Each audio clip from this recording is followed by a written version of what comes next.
हरे कृष्णा। आज पाप मोचनी एकादशी है, तो मैं आपको एकादशी के बारे में कुछ कथा आपको सुनाता हूँ, तो आप ध्यान पूर्वक से सुने। महाराज युधिष्ठिर ने भगवान श्री कृष्ण से चैत मास और महाराज के अनुसार फाल्गुन मास के कृष्ण पक्ष की एकादशी के बारे में जानने की इच्छा प्रकट की है। तो बोले, हे राजा, मैं तुमने इस विषय में एक पापनाशक उपासना सुनाऊंगा, जिसे चक्रवर्ती नरेश माधवता के पूछने पर महर्षि लोमस ने कहा था। मानवता ने पूछा, भगवान, मैं लोगों के हित की इच्छा से ये सुनाना चाहता हूँ कि चैत मास के कृष्ण पक्ष में किस नाम की एकादशी होती है, उसकी क्या विधि है तथा उससे किस फल की प्राप्ति होती है। कृपया ये सब बातें मुझे बताने की कृपा कीजिए।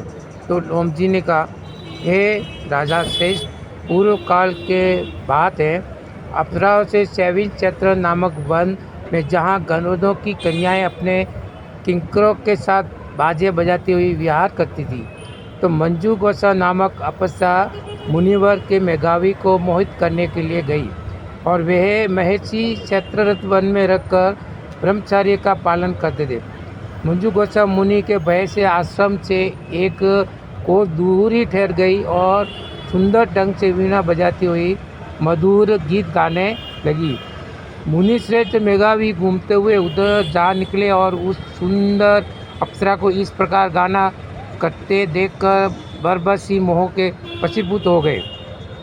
मुनि की ऐसी अवस्था देखकर मंजू गोसा उनके समीप आई और वीणा नीचे रखकर उनका आलिंगन करने लगी। मेघावी भी उसके साथ रमन करने लगे। रात और दिन का भी उन्हें भान न रहा और इस प्रकार उन्हें बहुत दिन लगे। रात और दिन का भी उन्हें भान न रहा, इस प्रकार उन्हें बहुत दिन व्यस्त हो गए। मजूदेव के उन्होंने बांधा और इस प्रकार उन्हें बहुत दिन व्यस्त हो गए। मंजू गोसा देवलोक में जाने को तैयार हुई। जाते समय उसने मुनिश्रेष्ठ मेघावी से कहा, अब मुझे अपने देश जाने की आज्ञा दीजिए। मेघावी बोले, देवी, जब तक सवेरे की संध्या न हो जाए तब तक मेरे पास ही ठहरो। अप्सरा ने कहा, विप्रवर, अब तक न जाने कितनी संध्याएं चली गई है, मुझ पर कृपा करके बीते हुए समय का विचार तो कीजिए।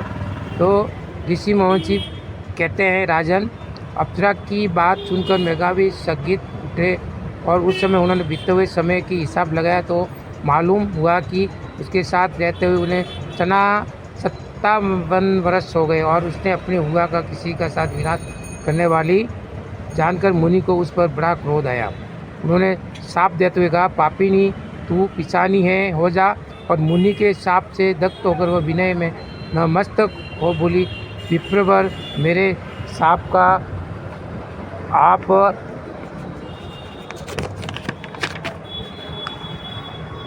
उद्धार कीजिए।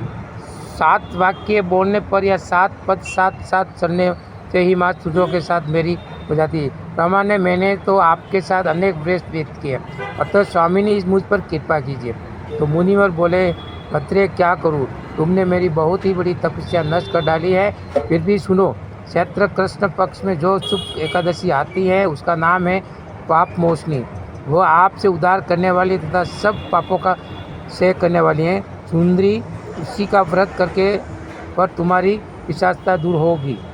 ऐसा कर मेघावी अपने पिता मुनिवर व्यसन के आश्रम पर गए और उन्होंने आया देखकर सेवन ने पूछा, बेटा, ये क्या क्या, तुमने तो अपने पुण्य का नाश ही कर डाला। मेघावी बोले, पिताजी, मैंने अप्सरा के साथ रमन करने का पातक किया। अब आप भी कोई ऐसा प्रायश्चित बताइए जिससे पातक का नाश हो जाए।